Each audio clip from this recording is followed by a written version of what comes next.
Hi, in this video today I'm going to show you how to fix a steam generating iron that doesn't steam.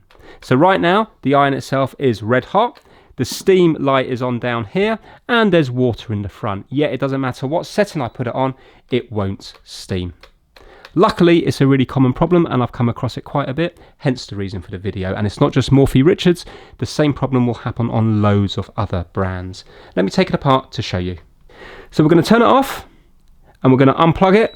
And we're going to wait until it cools down because obviously you don't want to burn yourself. Right, okay, I am now going to take this apart because it's cool enough to take apart. Now clearly it's going to vary on all different irons, but to take this one apart, there's a little screw just here, and we have various screws underneath here, here, and here. So I'm going to undo them all and then I'll show you the insides. Now that should allow us to take the top off here.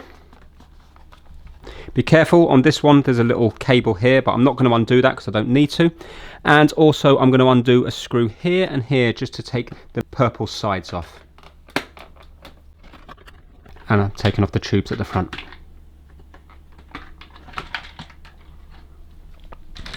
The failure point on all the ones that I've looked at is always this solenoid valve just here. So what happens is when you energize this, there's a coil in here, when you energize this, it allows the steam to come through from the boiler, through the tubes, all the way through to the iron itself. And it fails. If you're wondering what this one is for, this is for the descale. This has an automatic descale. So we have this for the steamer and this for the descale in here. So yours might not have that if it hasn't got automatic descale. Now you might want to know is how you test this to make sure that it's faulty. This is where you're going to need a multimeter. So if we put our multimeter to ohms, if we touch the leads together, it's going to give us a reading. And you can see now the reading is roughly about 1 ohm.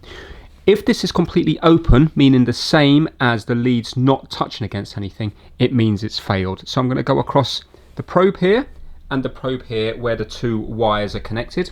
You can see that there's one here, but this is just an earth that goes down to the boiler here. So if you have a look there, you can see continuity there. Yeah, so that's a full short between there and there. We just want to go between the ones with the wires on. So we're going to go here and here. And if you have a look, can you see that it's completely open? So there's nothing on the multimeter there at all. That means this has failed because this is a coil of wire in here.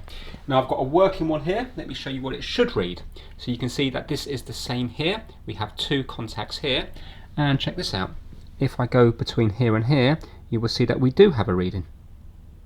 It's 2,394 ohms. It might vary slightly on your one, but you can see that there's a difference between that and this, and that is why this is not working. So you have to buy yourself a new one of these.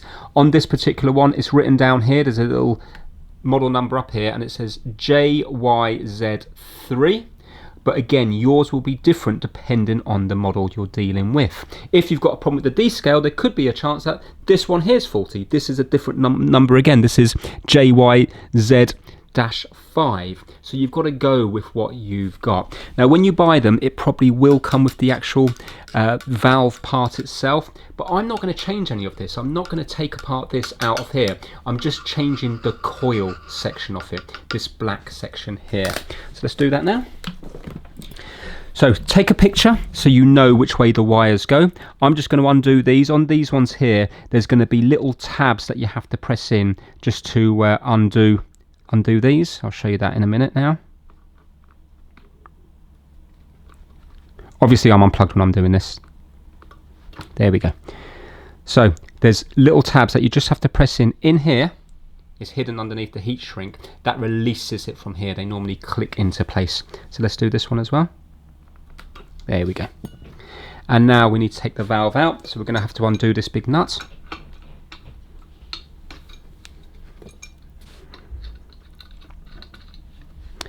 And there we go. That's the coil part here. And if I measure it again out of circuit, you will see that the multimeter shows it's completely open. So if I go here and here, you can see there's nothing there at all.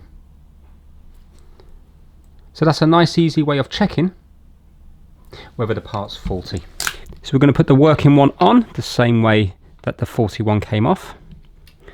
And we're just going to do up the nut, put the wires back on, close it up, and we should now have steam.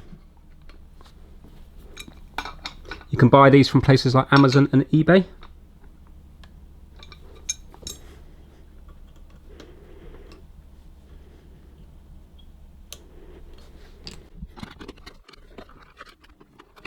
Put all your pipes back in the same as they were before, so if you're unsure, make sure you take plenty of pictures before you take it apart so you know what goes where.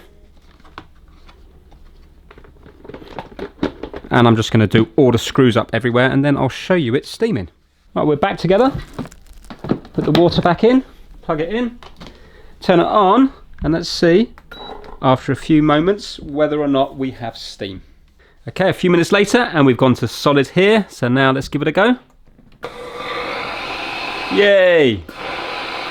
Now I'm just going to put it to max, just to make sure it's working on max. It would take another couple of minutes just to heat up. Right, that's gone to solid, so this is the max one now. Whoa, look at that.